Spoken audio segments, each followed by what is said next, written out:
When constructing the figure, the first step is marking the ribcage volume with an oval and the pelvic volume. For proportions, of course, I ensure they match the model I'm drawing. I mark the figure's center line, which helps convey the torso's twist and pelvic rotation. I indicate the shoulder joint, positioned quite high, since the arm rests on a high surface. I establish the arm's axis and refine the hand position. Here I'm focusing solely on construction, without extraneous details. Next, I mark the second arm's shoulder, which sits much lower. I outline the breasts, then refine the arm silhouette, armpit and shoulder volume.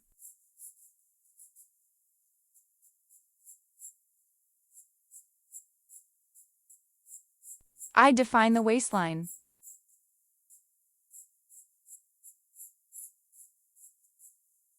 And refine the figure's left side silhouette. Now the hip line and hip joints. I represent all joints as circles to emphasize their substantial, ball-like volume. I've indicated the thigh of the free leg, tilted slightly diagonal. As it's positioned outward, the supporting leg's thigh on the left drops straight down.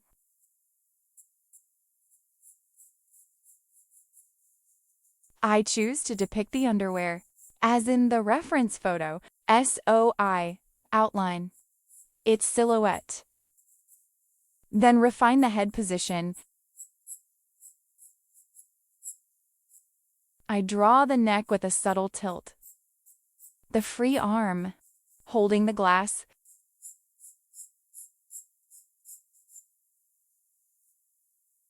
all lines remain soft and fluid, enhancing the pose's plasticity, while aiding the search for precise lines and volumes through varied line weights. Now, outlining the cranium, the cranial vault, and facial plane. The face is mostly obscured by hair, so I skip facial features and directly indicate hair volume. I mark the collarbones and jugular notch, plus shoulder muscle volumes.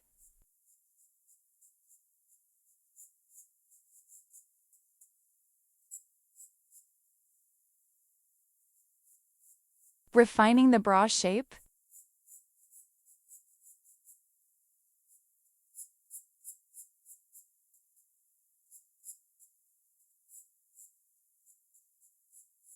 Adding the bodice silhouette.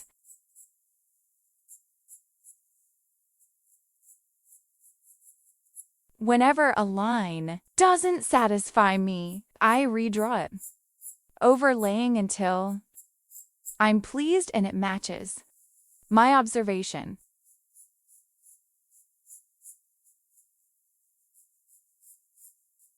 Refining the forearm position and detailing the hand again. Here, constructing the fingers.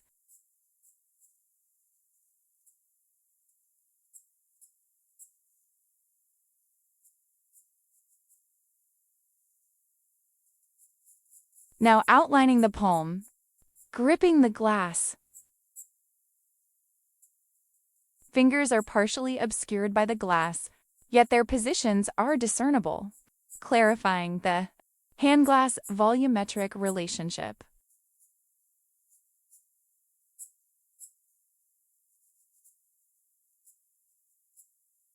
Refining thumb and wrist positions.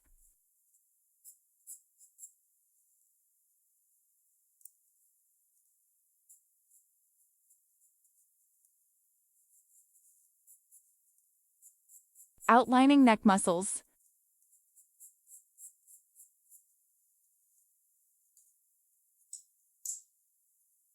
Now, with a softer pencil, I shade clothing areas to create high contrast against the skin tones. A soft pencil allows quick value achievement. Over large. Drawing areas.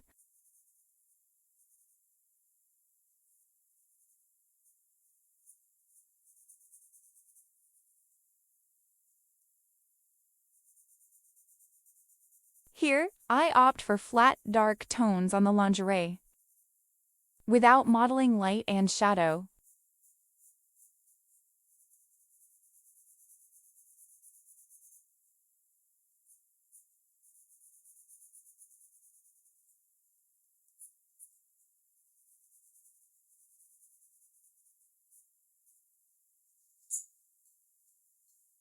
Adding light shading to the hair.